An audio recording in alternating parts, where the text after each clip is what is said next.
अरब ममालिक से एक धमकी आई है बड़ी दिलचस्प कि हम आपका स्टॉक एक्सचेंज तबाह कर देंगे, पैसे विड्रॉ कर लेंगे। मतलब ये तो खतरनाक धमकी हो गई। ओ कुछ भी नहीं होता, कुछ भी नहीं होता, कुछ भी नहीं होता। 47 में कत्लेआम हुआ था।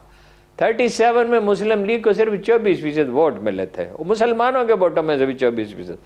कोई आसमान कभी नहीं गिरता, जमीन कभी नहीं फटती, एक ही दफा फटनी है, एक ही दफा आसमान गिरना है।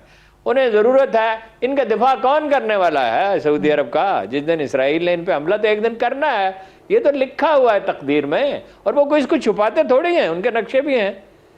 तो क्या ये हमारे बगैर कोई जंग लड़ लेंगे? ये हमारे और तुर्कों के बगैर सर्वाइव ही नहीं कर सकते। अमेरिका इनका दिफा करेगा, अमेरिका तो इनकी मदद करेगा, अमेरिका तो उन्हें ब्लैकमेल कर रहा है। एलानिया कभी किसी तरह इस तरह हलीफ की तौहीन किया कभी किसी ने? डोनाल्ड ट्रंप ने कहा एक हफ्ता इनकी हुकूमत नहीं रह सकती हमारे बगैर।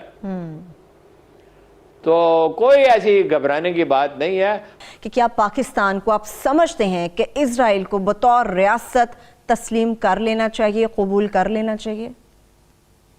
देखिए, इनका एक ही जवाब है। पहली बात यह है कि फायदा तो उस वक्त भी था पाकिस्तान को, मैंने आपको बता दिया है कि जी हमसे वो हाई टेक्नोलॉजी, एग्रीकल्चर में टेक्नोलॉजी, फिर हमें ये डर है कि जब भी भारत से हमारी कॉन्फ्रंटेशन होती है वो हमें ये डर होता है कि ये उनके साथ मिलके वो हमला ही करेंगे।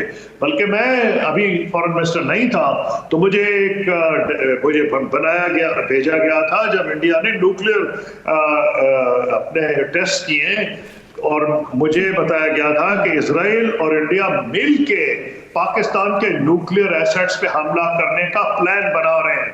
और मैंने जाके पेरिस में उनकी गवर्नमेंट को बता दिया था, क्योंकि पेरिस उस वक्त पेरिस में मौजूद था, और क्योंकि फ्रांस P5 का यानी सिक्योरिटी काउंसिल का मेंबर है, तो मैंने फ्रांस को बताया था कि अगर आपने ये किया, बता दें आप इजराइल को और इंडिया को कि हमारे हवाई जहाज F-16 जमीन पे नहीं आएंगे। 5-6 दिन से वो हवा में है, एक खत्म होता है उसका ईंधन, उसका तेल, तो दूसरा उड़ जाता है।